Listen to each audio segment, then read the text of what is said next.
السلام علیکم۔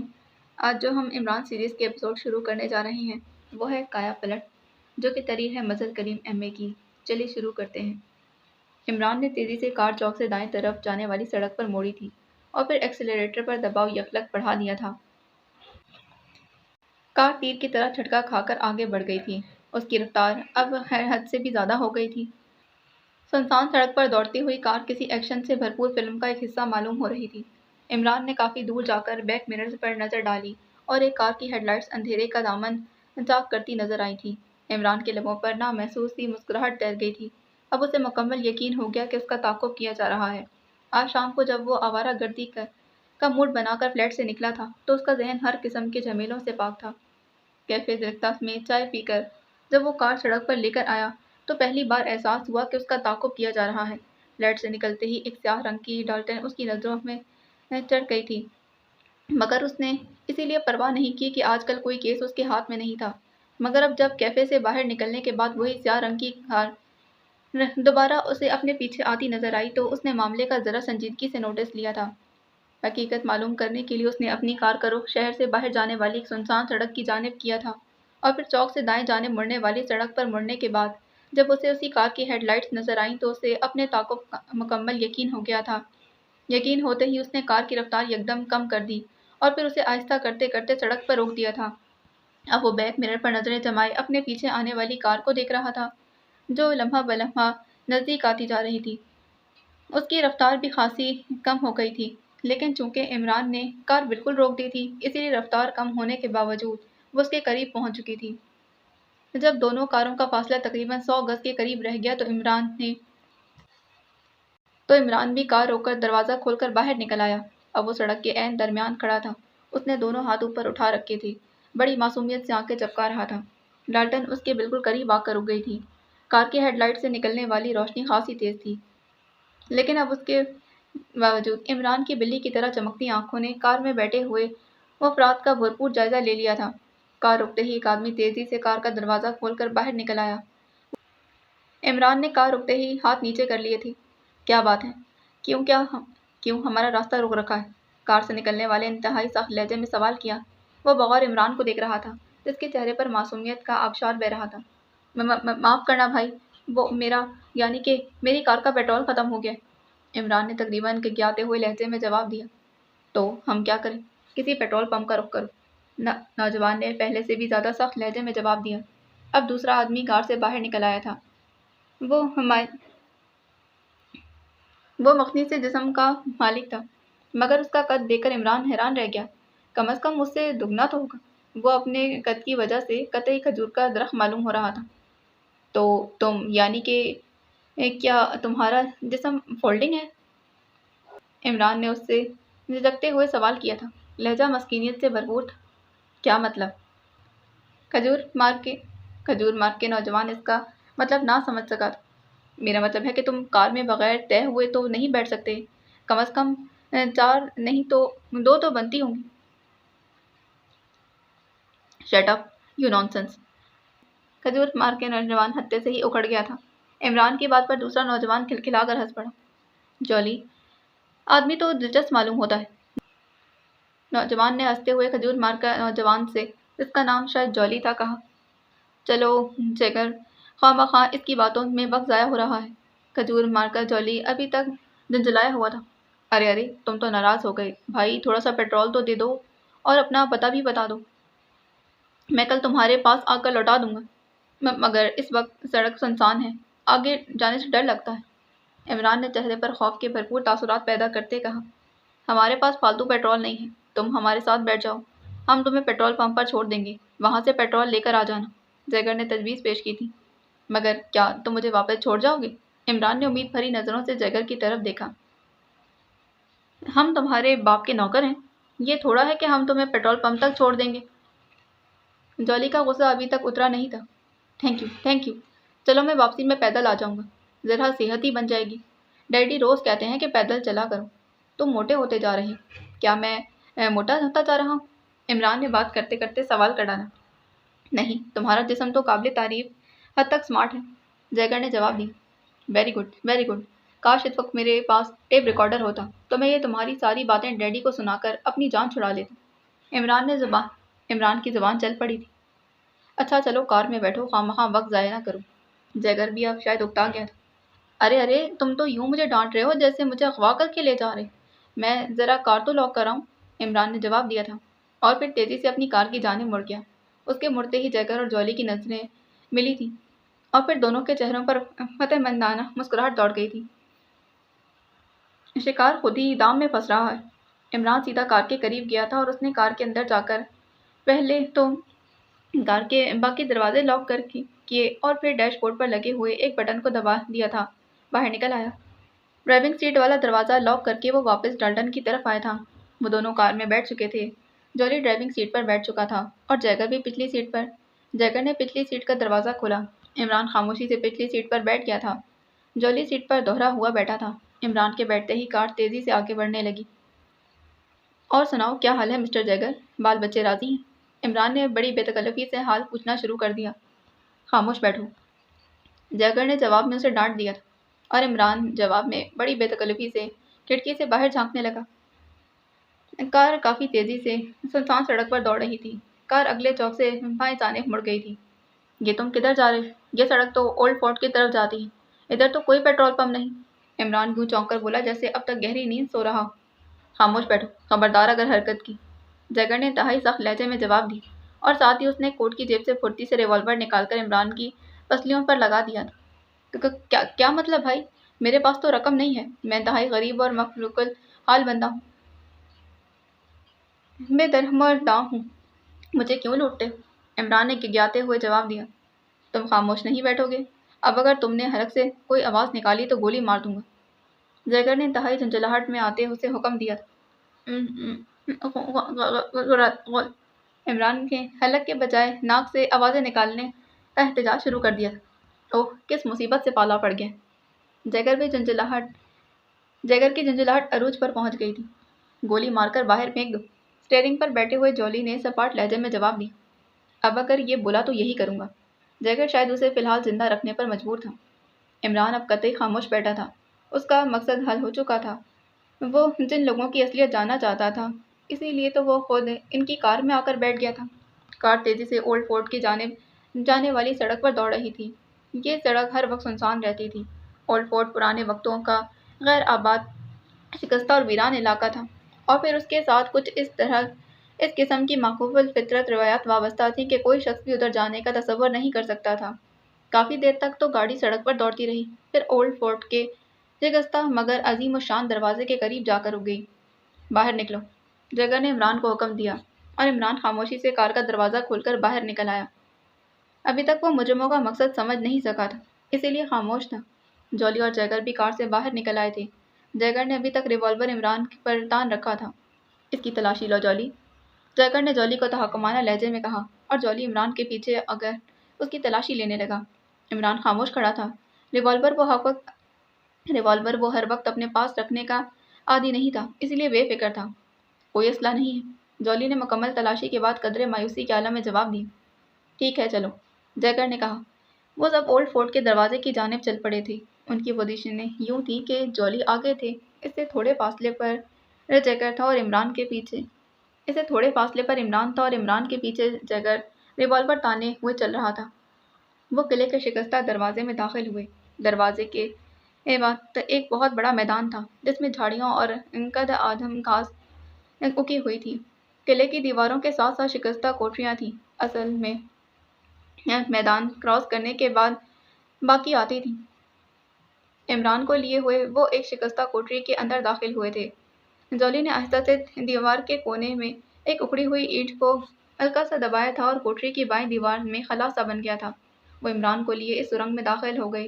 یہ ایک طویل سرنگ تھی جو کافی سے زیادہ حد تک شکستہ تھی، مگر اس میں تازہ ہوا برابر آ رہی تھی، اسی لیے اس میں کسی قسم کا سیلن یا پھر بدبو پیدا نہیں ہوئی تھی۔ وہ سرنگ میں چلتے گئے تھے۔ کافی دیر تک چلنے کے بعد جب سرنگ ختم ہونے میں نہ آتی تو آخر میں عمران سے رہا نہ گیا۔ وہ بول ہی پڑا، یہ سرنگ ہے یا شیطان کی آنکھ؟ خاموش رہو، جیگر نے یوں گڑک کر کہا جیسے عمران کی بات سے سرنگ کے اور زیادہ طویل ہو جانے کا خطرہ ہو۔ کافی دیر بعد سرنگ ختم ہوئی تھی۔ سامنے ایک دروازہ تھا۔ دروازہ دیکھ کر عمران حیران رہ گیا کیونکہ دروازہ بالکل صحیح اور سالم حالت میں تھا۔ اس پر ابتداء زمانہ نے کوئی نقش و نگار نہیں بنائے تھے۔ جولی نے دروازے پر 3 بار مخصوص انداز میں دستک دی۔ چند لمحوں بعد دروازے کی در سے ایک تیز روشنی نکلی اور وہ تینوں روشنی میں نہا گئے تھے۔ ایک لمحے بعد روشنی بجھ گئی اور پھر دروازہ آٹومیٹک طریقے سے کھلتا چلا گیا۔ دروازہ کھلنے پر وہ تینوں اندر داخل ہو گئے۔ یہ ایک چھوٹا سا کمرہ تھا۔ ان کے اندر داخل ہونے پر دروازہ خود بخود بند ہو گیا۔ اس کمرے سے نکل کر وہ ایک گیلری میں پہنچے تھے۔ گیلری بجلی کے کمکموں سے روشن تھی۔ عمران حیرت بھری نظروں سے یہ سب کچھ دیکھ رہا تھا۔ نہ جانے کب سے ان لوگوں نے اس پرانے قلعے کو اپنا اڈا بنایا ہوا تھا۔ ان کے انتظامات سے تو یوں ہی محسوس ہوتا تھا جیسے انہیں یہاں سیٹ ہوئے کافی عرصہ گزر چکا ہو۔ گیلری میں موجود ایک بڑے سے دروازے کے پاس پہنچ کر وہ رک گئے تھے۔ دروازے کے باہر ایک سرخ رنگ کا بلب جل رہا تھا۔ جولی نے دروازے کی مضبوط چوکھٹ پر لگے ہوئے ایک چھوٹے سے بٹن کو دبایا اور پھر مؤدبانہ انداز میں پیچھے ہٹ کر کھڑا ہو گیا۔ چند لمحوں بعد سرخ بلب بجھ گیا تھا اور پھر دروازہ خود کار انداز میں کھلتا چلا گیا۔ اندر کمرے میں گہرا اندھیرا تھا۔ جیگر کے اشارے پر عمران دروازے کے اندر داخل ہو گیا۔ عمران کے ساتھ وہ دونوں بھی تھے۔ ان کے اندر جانے کے بعد دروازہ خود بخود بند ہو گیا اور دروازہ بند ہوتے ہی اچانک وہ جگہ جہاں وہ تینوں کھڑے تھے تیز روشنی میں نہا گئی۔ کمرے کے باقی حصے مرکزی روشنی میں عجیب پراسرار نظر آ رہا تھا اور پھر انتہائی سامنے اسی طرح قطعی اندھیرا چھایا ہوا تھا۔ لے آئے اسے۔ اندھیرے والے حصے سے ایک بھاری بھرکم آواز گونجی تھی۔ لہجے میں عجیب سی گھڑگھڑاہٹ تھی جیسے کوئی شخص زبردستی نہیں بول رہا ہو۔ یس باس، یہ شخص موجود ہے، جیگر نے انتہائی مؤدبانہ لہجے میں جواب دیا۔ ٹھیک ہے، اب تم جاؤ، باس نے انہیں حکم دیا اور ساتھ ہی دروازہ کھلتا چلا گیا۔ جیگر اور جولی واپسی کے لیے مڑے۔ عمران بھی ان کے ساتھ ہی چل پڑا۔ تم یہیں رکو عمران، باس نے سخت لہجے میں اسے حکم دیا اور عمران رک گیا۔ جیگر اور جولی دروازے سے باہر چلے گئے۔ ان کے باہر جانے کے بعد دروازہ بند ہو گیا۔ اس کرسی پر بیٹھ جاؤ عمران، آواز دوبارہ آئی تھی۔ عمران سمجھ گیا کہ سامنے والی دیوار میں مائکرو فون فٹ ہے اور ٹیلی ویژن آئی کے ذریعے سے اور کسی اور جگہ سے اسے دیکھا جا رہا ہے۔ وہ خاموشی سے آگے بڑھ کر کرسی پر بیٹھ گیا تھا۔ چند لمحوں تک خاموشی طاری رہی، پھر وہی آواز دوبارہ گونجنے لگی۔ مسٹر عمران، تمہیں اپنے آپ کو یہاں پا کر حیرت نہیں ہوئی؟ حیرت؟ وہ کیا ہوتی ہے؟ کیا یہ کسی جدید بیماری کا نام ہے؟ معاف کیجیے گا، طب کے متعلق تو میری معلومات صفر ہے۔ جواب میں ایک زوردار کہکا سنائی دیا اور پھر وہی آواز گونجی۔ ویری گڈ مسٹر عمران، مجھے خوشی ہے کہ تم انتہائی دلیر اور نڈر آدمی ہو۔ مجھے تجربے کے لیے ایک ایسے ہی آدمی کی ضرورت تھی۔ میں تمہاری ہسٹری جانتا ہوں، اس لیے میں نے تجربے کے لیے سب سے پہلے تمہارا انتخاب کیا ہے۔ تجربہ؟ کیسا تجربہ؟ عمران واقعی دفعہ حیرت سے بولا تھا۔ تمہیں سب معلوم ہو جائے گا اور تم اس ملک میں پہلے شخص ہوگے جس پر جدید ترین تجربہ کیا جائے گا اور اس کی کامیابی کے بعد اس تجربے کو وسیع پیمانے پر دہرایا بھی جائے گا۔ آواز کا لہجہ مسرت سے بھرپور تھا۔ کیا مجھے طوطا بنانے کا ارادہ ہے؟ مگر سوچ لو، پھر مجھے چوری کھلانی پڑے گی اور میں بناسپتی گھی کی چوری نہیں کھاؤں گا۔ اصلی اور خالص دیسی گھی کی چوری ہی تو مجھے راس آئے گی، عمران نے حماقت آمیز لہجے میں جواب دیا۔ لیکن اس کی بات کا کوئی جواب نہیں ملا۔ چند لمحوں کی خاموشی کے بعد اچانک دروازہ کھلا اور پھر نقاب پوش اندر داخل ہوئے تھے۔ انہوں نے ہاتھوں میں مشین گنیں پکڑ رکھی تھی۔ ہمارے ساتھ چلو، خبردار اگر کوئی حرکت کی تو گولیوں کا بس برسا دیا جائے گا۔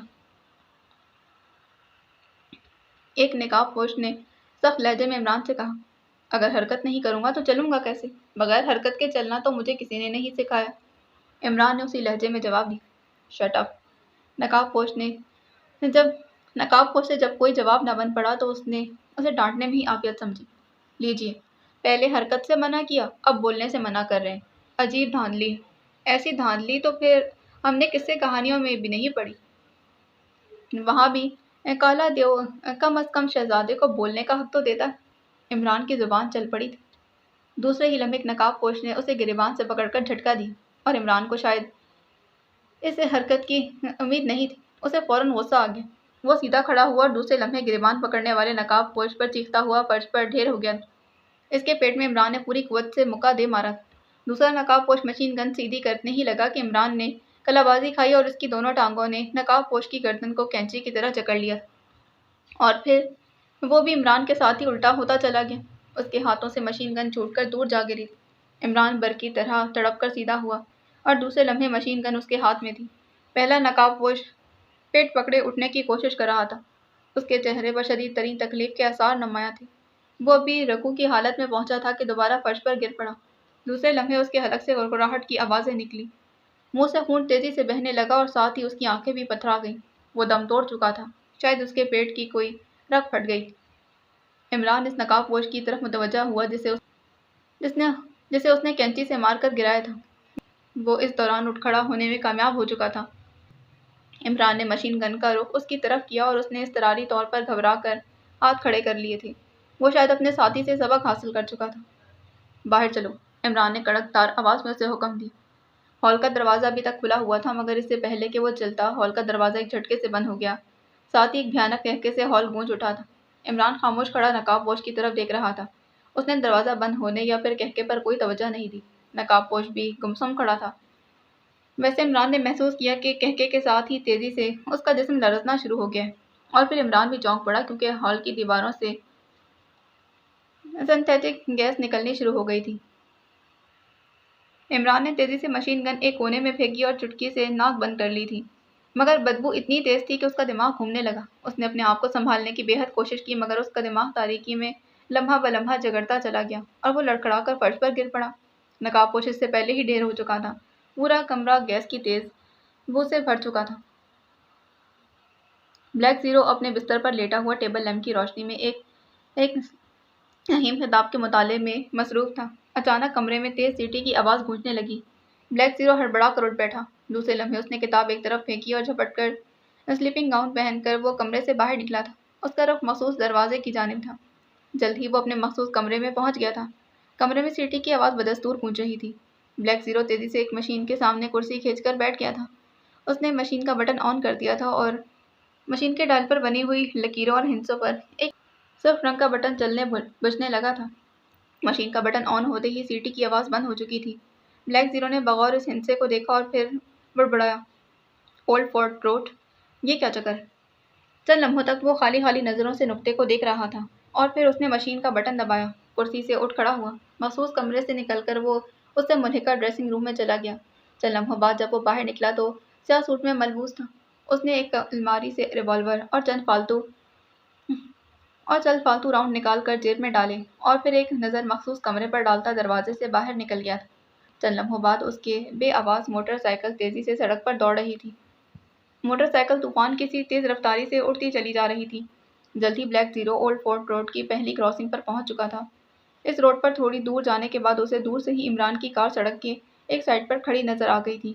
اس نے موٹر سائیکل کی رفتار آہستہ کر دی، پھر وہ کار سے تھوڑی دور پیچھے ہی رک گیا تھا۔ چند لمحے تک تو وہ سڑک پر پاؤں ٹکائے حالات کا جائزہ لیتا رہا لیکن کار کے ارد گرد تمام ماحول پر گمبھیر سی خاموشی طاری تھی۔ بلیک زیرو نے اتر کر موٹر سائیکل اسٹینڈ پر کھڑی کی اور پھر تیز تیز قدم اٹھاتا کار کی جانب بڑھا تھا۔ کار کے شیشے چڑھے ہوئے تھے۔ بلیک زیرو نے جیب سے چابی نکالی اور پھر اس نے دروازہ کھول لیا۔ اس نے کار کی اندرونی لائٹ جلائی اور پھر اچھی طرح کار کو چیک کرنے لگا۔ ڈیش بورڈ پر لگے ہوئے اس بٹن کو اس نے آف کر دیا تھا جسے عمران دبا گیا تھا اور جس کے اشارے پر بلیک زیرو یہاں تک پہنچا تھا۔ اسٹیئرنگ کی دوسری سائڈ پر جو دروازہ تھا اس کے شیشے پر انگلی سے ایک چھوٹا سا نشان بنا ہوا تھا۔ ایک چھوٹا سا دائرہ بنا کر اسے کراس کیا گیا تھا۔ بلیک زیرو نے بغور اس نشان کو دیکھا اور مسکرا دیا تھا۔ اس نے جیب سے رومال نکال کر وہ نشان مٹایا اور پھر کار سے باہر نکل آیا۔ دروازہ بند کر کے اس نے لاک کھلا چھوڑ دیا۔ پھر وہ تیزی سے اپنے موٹر سائیکل کے قریب پہنچ کر موٹر سائیکل کی سائڈ میں ایک خانہ کھولا اور پھر اس میں سے ایک چھوٹا سا ٹرانسمیٹر نکال کر ہاتھ میں پکڑ لیا تھا۔ اس نے تیزی سے ایک فریکوینسی سیٹ کی اور بٹن آن کر دیا۔ Hello hello extro speaking over, hello hello extro speaking over, وہ ایکسٹرو کی مخصوص لہجے میں بول رہا تھا۔ جلد ہی دوسری طرف سے رابطہ قائم۔ ہیلو جولیا اسپیکنگ اوور، دوسری طرف سے جولیا کی آواز سنائی دی۔ جولیا، کسی ممبر کو کال کر کے اس کی ڈیوٹی لگاؤ کہ وہ اولڈ فورٹ کے 13ویں میل کے قریب میں عمران کی کار دانش منزل لے جائے۔ میں تھوڑی دیر بعد تمہیں پھر کال کروں گا۔ سیٹ کے قریب رہنا، اوور۔ بلیک زیرو نے احکامات دیے۔ یس سر، میں ابھی صفدر کو کال کرتی، اوور، جولیا نے جواب دیا۔ Okay, over and all, black zero نے کہا۔ بٹن آف کر کے سیٹ دوبارہ خانے میں رکھ دیا تھا۔ خانہ بند کر کے وہ موٹر سائیکل پر سوار ہوا اور سیلف سٹارٹر دباتے ہی موٹر سائیکل کا انجن جاگ اٹھا تھا۔ دوسرے لمحے ایک جھٹکے سے موٹر سائیکل اور فورٹ کی طرف بھاگنے لگی تھی۔ بلیک زیرو کے ذہن میں عجیب سے خیال آ رہے تھے۔ وہ سوچ رہا تھا کہ عمران پر یکلخت ایسی کون سی آفتاب آن پڑی جس کی وجہ سے اسے یوں کار چھوڑ کر جانا پڑ گیا، اور پھر وہ وائرلیس اسپیشل کاشن اور پھر سرکل کا نشان، یہ سب چیزیں اس کے ذہن میں گڑبڑ ہو رہی تھیں۔ بہرحال کوئی واضح تصویر اس کے ذہن پر منعکس نہیں ہو رہی تھی۔ جلد ہی وہ اس کراسنگ پر پہنچ گیا جہاں سے ایک سڑک پرانے قلعے اور ایک واپس شہر کی طرف جاتی تھی۔ اس کراسنگ پر پہنچ کر بلیک زیرو نے موٹر سائیکل روک دی۔ اب وہ مخمصے میں پھنس گیا کہ کون سا راستہ اختیار کرے۔ رات کا وقت تھا اور چاروں طرف سے ویرانی اور سنسانی کا ہی دورہ تھا۔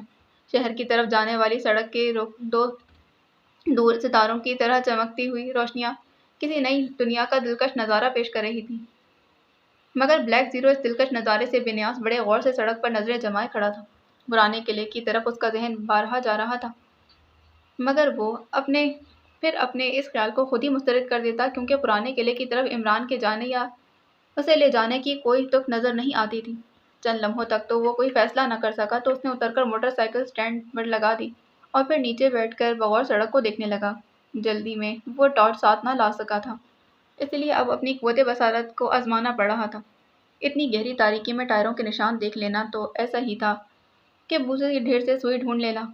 ابھی وہ اس مخمصے میں مبتلا تھا کہ اچانک اس کی نظریں پرانے قلعے کی طرف اٹھ گئی تھیں اور پھر وہ چونک کر اٹھ کھڑا ہوا۔ دور قلعے کی طرف اسے چمک سی نظر آئی تھی، جیسے کوئی بجلی چمکی ہو، مگر آسمان پر ستارے اپنی پوری آب و تاب سے چمک رہے تھے، اسی لیے اس نے بجلی والا خیال ذہن سے جھٹک دیا تھا۔ ایک لمحے کے لیے اس کے ذہن میں پرانے قلعے سے وابستہ مافوق الفطرت داستانیں گھوم گئی تھیں، مگر دوسرے لمحے وہ پرانے قلعے کی طرف جانے کا فیصلہ کر چکا تھا۔ اس نے تیزی سے موٹر سائیکل سٹارٹ کی اور پھر گیئر بدلتے ہی اس نے ایکسیلریٹر فل دبا دیا تھا۔ موٹر سائیکل طوفان کی طرح آگے بڑھتی چلی گئی۔ جلد ہی وہ پرانے قلعے کی طرف پہنچ گیا تھا۔ اس نے موٹر سائیکل ایک گھنے درخت کے نیچے سٹینڈ کی اور پھر اسے لاک کر کے پیدل ہی پرانے قلعے کی طرف چلنے لگا تھا۔ جلد ہی وہ قلعے کے بڑے دروازے کے قریب پہنچ گیا تھا۔ چاروں طرف چھائی ہوئی اعصاب شکن ویرانی انتہائی خوفناک تھی، مگر وہ یوں اطمینان سے آگے بڑھتا جا رہا تھا جیسے وہ گوشت پوش کے انسان کے بجائے کوئی بدروح۔ قلعے کے دروازے میں داخل ہوتے ہی وہ اچانک ٹھٹک کر ایک شکستہ دیوار کی آڑ میں ہو گیا۔ سامنے کوٹری سے ایک سایہ سا نکلا تھا۔ بلیک زیرو اس کو دیکھ کر ٹھٹکا تھا۔ سایہ بلیک زیرو کی طرف ہی بڑھتا چلا جا رہا تھا، اسی لیے بلیک زیرو دیوار کے ساتھ اور سمٹ گیا تھا۔ ویسے اس کا ایک ہاتھ جیب میں پڑے ہوئے ریوالور پر تھا۔ چونکہ اس نے سیاہ سوٹ پہنا ہوا تھا اسی لیے وہ اندھیرے کا ہی ایک جز معلوم ہو رہا تھا۔ سایہ تیزی سے اس کے قریب سے گزرتا چلا گیا۔ اس کی نظر بلیک زیرو پر نہیں پڑی تھی۔ بلیک زیرو ایک لمحہ تو وہیں کھڑا رہا، پھر وہ آہستہ آہستہ کھسکتا ہوا گیٹ کے قریب پہنچا۔ گیٹ کے مضبوط ستون سے لگ کر اس نے باہر نظریں دوڑائی تھی۔ وہ سایہ گیٹ سے تھوڑی دور کھڑا تھا، اس کا رخ سڑک کی طرف تھا اور وہ سڑک پر نہ جانے کیا ڈھونڈ رہا تھا۔ سڑک حسب معمول تاریک اور سنسان تھی۔ چند لمحوں تک تو وہ سایہ سڑک پر خاموش کھڑا رہا، پھر اس نے تیزی سے جیب میں ہاتھ ڈالا اور دستی بم نما کوئی چیز نکال کر گیٹ کے سامنے زمین پر دے ماری تھی۔ ایک ہلکا سا دھماکہ ہوا اور دوسرے لمحے بلیک زیرو یہ دیکھ کر حیران رہ گیا کہ اس بم سے روشنی کی تیز شعاعیں نکل کر دور دور پھیل گئی تھیں۔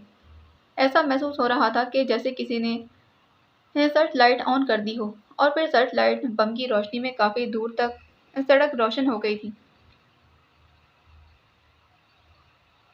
بلیک زیرو کا موٹر سائیکل سامنے درخت کے نیچے کھڑا صاف نظر آ رہا تھا، اور جب وہ موٹر سائیکل بلیک زیرو کو نظر آ رہا تھا تو اس سائے کو تو ضرور نظر آ رہا ہوگا، اور وہ سایہ بھی جو ایک نوجوان شخص کا تھا موٹر سائیکل کو دیکھ کر چونکا تھا۔ سرچ لائٹ بم کی روشنی بجھ چکی تھی اور پھر ہر طرف اندھیرا چھا گیا تھا۔ وہ نوجوان تیزی سے اس موٹر سائیکل کی طرف بڑھنے لگا۔ بلیک زیرو کسی قیمت پر اس موٹر سائیکل کو ہاتھ سے گنوانا نہیں چاہتا تھا، چنانچہ نوجوان کے آگے بڑھتے بلیک زیرو بھی ستون کی اوٹ سے نکلا اور پھر دوسرے لمحے یوں محسوس ہوا جیسے بجلی گوندی ہو۔ بلیک زیرو چیتے کی طرح ایک ہی چھلانگ لگا کر نوجوان پر جا پڑا تھا۔ نوجوان شاید اس اچانک آفتاب پر گھبرا گیا تھا۔ وہ بلیک زیرو کے ساتھ لپٹتا ہوا زمین پر گر گیا، مگر دوسرے لمحے اس نے حیرت انگیز پھرتی سے کروٹ بدلی اور بلیک زیرو کی مضبوط گرفت سے باہر نکل گیا تھا۔ مگر بلیک زیرو نے اسے اٹھنے کی مہلت نہ دی اور بلیک زیرو کی حیرت انگیز پھرتی کی وجہ سے ایک بار پھر اس کی گرفت میں آ گیا تھا۔ اس دفعہ بلیک زیرو کی گرفت انتہائی مضبوط اور خطرناک تھی۔ بلیک زیرو نے دونوں ہاتھ اس کی بغلوں کے نیچے سے نکال کر اس کی گردن کی پشت پر دونوں ہاتھوں کی انگلیوں کا پنجہ بنا لیا تھا۔ اب بلیک زیرو کے ایک ہی جھٹکے سے نوجوان کی گردن ٹوٹ سکتی تھی۔ وہ بے بس ہو کر رہ گیا۔ ایک لمحے کے لیے تو وہ شش و پنج میں مبتلا ہو گیا تھا۔ جیسے ہی بلیک زیرو نے ایک معمولی سا جھٹکا دیا، نوجوان تو جیسے جوش میں آ گیا۔ اس نے پوری قوت سے دونوں کونیاں بلیک زیرو کے پیٹ میں دے ماری تھیں۔ یہ کراٹے کا انتہائی سخت اور خطرناک داؤ تھا، مگر جہاں اس داؤ نے بلیک زیرو کو خاصی چوٹ پہنچائی، وہاں بلیک زیرو نے بھی ساتھ ہی گردن کو ایک زوردار جھٹکا دیا اور نوجوان کے منہ سے بے اختیار چیخ نکل گئی، خبردار! اب اگر کوئی حرکت کی تو گردن توڑ دوں گا۔ بلیک زیرو کے لہجے میں شدید غراہٹ۔ نوجوان نے جسم ڈھیلا چھوڑ دیا۔ بلیک زیرو سے گھسیٹتا ہوا سڑک سے ایک طرف لے گیا تھا۔ تمہارا نام؟ بلیک زیرو نے اس کی گردن پر معمولی سا دباؤ بڑھاتے سخت لہجے میں کہا۔ تمہاری موت! نوجوان نے غراتے ہوئے کہا اور دوسرے لمحے وہ بجلی کی طرح اچھلا اور بلیک زیرو کے ہاتھوں سے نکلتا چلا گیا۔ بلیک زیرو نے تیزی سے لات گھمائی، لیکن وہ نوجوان بھی غضب کا پرتیلا تھا۔ اس نے جھکائی دے کر خود کو بچا لیا۔ پلک جھپکتے ہی اس نے بلیک زیرو کا ہاتھ پکڑا اور ایک زوردار جھٹکا دیا تھا۔ بلیک زیرو اڑتا ہوا سائیڈ میں موجود درخت کے تنے سے جا ٹکرایا۔ درخت سے ٹکراتے ہی بلیک زیرو جھنجھلا گیا۔ وہ خواہ ہی جھک بیٹھا تھا، وقت ضائع کر رہا تھا۔ یہ خیال آتے ہی اس نے ہائی جمپ لگائی تھی۔ ادھر عین اسی لمحے وہ نوجوان کسی چیتے کی مانند اچھلا اور یہ اس کی بدقسمتی تھی کہ عین اسی لمحے بلیک زیرو اپنی جگہ چھوڑ چکا تھا۔ وہ نوجوان ہوا میں اڑتا ایک دھماکے سے درخت سے جا ٹکرایا تھا۔ بلیک زیرو نے پلک جھپکتے اسے چھاپ لیا اور پھر لاتوں اور ہنسوں پر رکھ لیا تھا۔ جلدی وہ ڈھیلا پڑ گیا۔ جلدی بتاؤ تمہارا نام! بلیک زیرو نے اس کی گردن پر بازو کا دائرہ تنگ کرتے ہوئے سخت لہجے میں کہا۔ جگر! نوجوان کے منہ سے غراہٹیں نکلی تھی۔ تکلیف کی شدت سے اس کی آنکھیں ابل رہی تھیں۔ قلعے کے متعلق تفصیل سے بتاؤ، بلیک زیرو نے بازو کو جھٹکا دیتے کہا، اور پھر جیگر نے بلیک زیرو کو تمام تفصیلات بتا دی تھیں۔ دوسرے لمحے بلیک زیرو کا ہاتھ اٹھا اور پھر جیگر کی کنبٹی پر ایک زوردار مکہ پڑا تھا۔ اس کے ساتھ ہی بلیک زیرو نے ریوالور نکال کر دستہ اس کی کھوپڑی پر پوری قوت سے جما دیا تھا۔ جیگر 2 واروں میں ہی ڈھیر ہو گیا۔ اب وہ کم از کم 2 گھنٹوں کے لیے تو بے ہوش ہو چکا تھا۔ بلیک زیرو نے تسلی کرنے کے بعد اٹھ کر اسے کاندھے پر لادا اور پھر موٹر سائیکل کے قریب لا کر اسے زمین پر پٹک دیا تھا۔ موٹر سائیکل کے ساتھ لٹکے ہوئے بیگ سے اس نے ایک رسی نکالی اور بے ہوش جیگر کے ہاتھ پاؤں اچھی طرح سے باندھ دیے تھے۔ جیب سے رومال نکال کر اس کے منہ میں ٹھوس دیا اور اطمینان سے اٹھا اور دوبارہ قلعے کی طرف چل دیا تھا۔ اب اسے اس کے متعلق تمام تفصیل معلوم ہو چکی تھی، اس لیے وہ بڑے اطمینان سے چل رہا تھا۔ جلدی قلعے کے گیٹ سے ہوتا ہوا وہ شکستہ کوٹری میں داخل ہو گیا تھا، جہاں سے نیچے تہہ خانوں کا راستہ جاتا تھا۔ اینٹ دباتے ہی راستہ بن گیا اور بلیک زیرو نیچے آ گیا تھا۔ سامنے وہ دروازہ تھا جہاں پہلی دفعہ اس نے چیک ہونا تھا۔ اس نے جیب سے نقاب نکال کر چہرے پر چڑھا لیا تھا۔ اب آنکھوں کے سوا اس کے چہرے کا کوئی حصہ نظر نہیں آتا تھا۔ جیب سے اس نے ریوالور نکالا اور پھر سامنے بند دروازے پر مخصوص انداز میں دستک دی۔ مخصوص انداز میں دستک دیتے ہی دروازہ کھل گیا۔ سامنے ایک غیر ملکی نوجوان ریوالور تانے کھڑا تھا۔ اپنے سامنے اس نقاب پوش کو کھڑا دیکھ وہ حیرت سے گنگ رہ گیا۔ اس نے ریوالور کے ٹریگر پر اپنی انگلی گرفت سخت کر دی تھی۔ باس کہاں ہے نمبر 3؟ بلیک زیرو نے بڑے اطمینان سے اسے مخاطب کیا۔ مگر تم کون ہو؟ نوجوان بلیک زیرو کے اس اطمینان پر نروس ہو گیا تھا۔ جلدی کرو، مجھے باس کے پاس لے چلو، میں ہیڈ کوارٹر سے ایک اہم خبر لایا ہوں۔ بلیک زیرو نے اس بار قدرے سختی سے کہا۔ کوڈ؟ نوجوان بھی شاید شش و پنج میں مبتلا ہو گیا تھا۔ A1111۔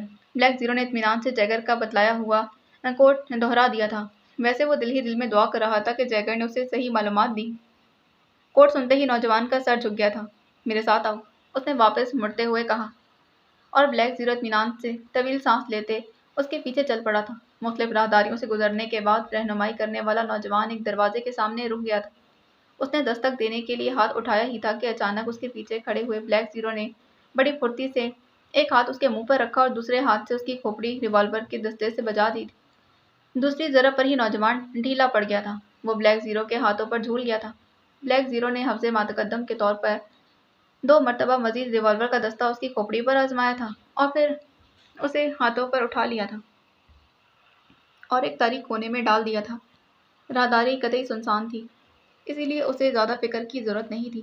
جب وہ دروازے کے سامنے جا کر رک گیا تھا، دروازہ لوہے کا بنا ہوا تھا، اس میں معمولی سی جھری بھی نہیں تھی، اس لیے اندر دیکھنے کا تو کوئی ذریعہ معلوم ہی نہ ہو رہا تھا۔ بلیک زیرو نے بے چینی سے ادھر ادھر دیکھا اور پھر اسے اوپر چھت کے قریب اینٹوں کا بنا ہوا روشن دان نظر آ گیا تھا۔ اس کی درزوں سے روشنی کی ہلکی ہلکی شعائیں باہر نکل رہی تھی، لیکن روشن دان تک پہنچنے کا بظاہر کوئی ذریعہ معلوم نہیں ہو رہا تھا۔ بلیک زیرو نے ادھر ادھر دیکھا اور پھر اسے پرانی دیوار میں جا بجا کھانچے بنے ہوئے نظر آ گئے تھے۔ شاید پرانے زمانے میں انہیں چراغ رکھنے کے لیے استعمال کیا جاتا ہوگا۔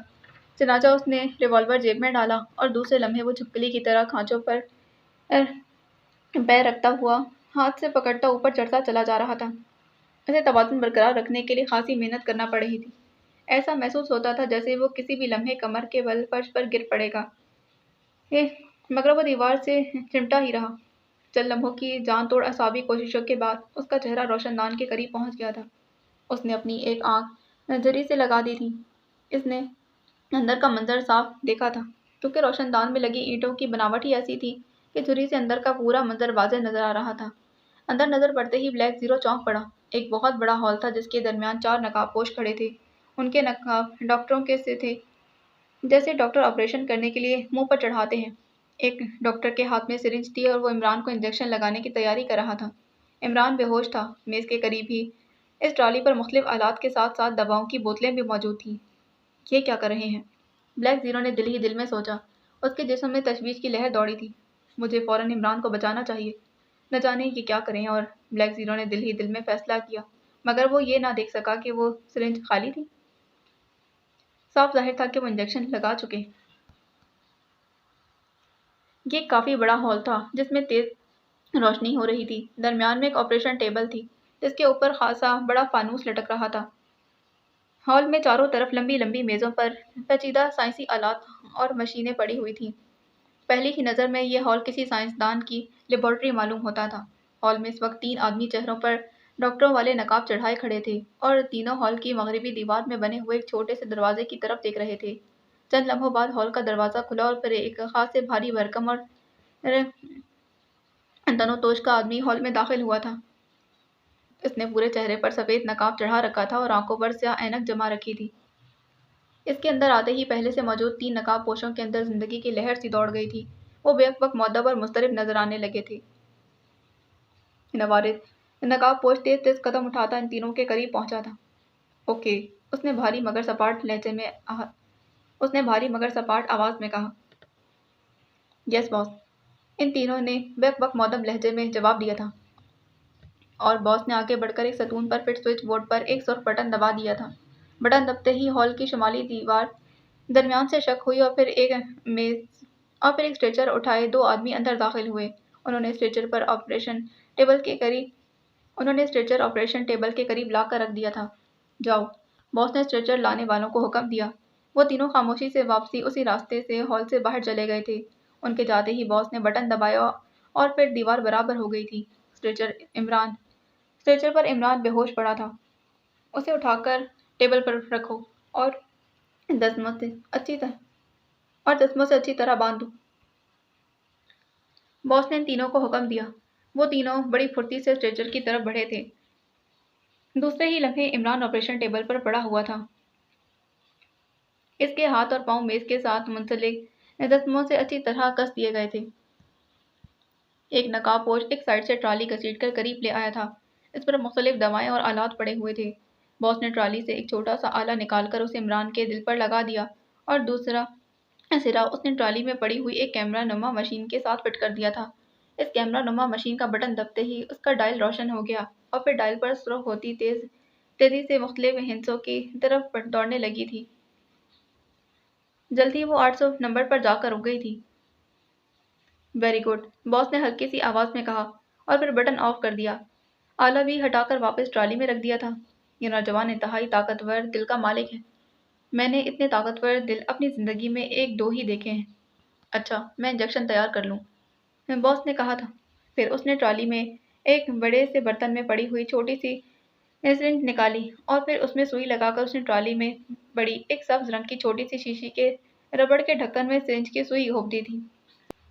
چند لمحوں میں سرنج سبز رنگ کے سیال سے بھر گئی تھی۔ اس کے بعد باس نے وہ 2 ایک اور شیشی میں انڈیلی جس میں پہلے سے زرد رنگ کا محلول معمولی مقدار میں موجود تھا۔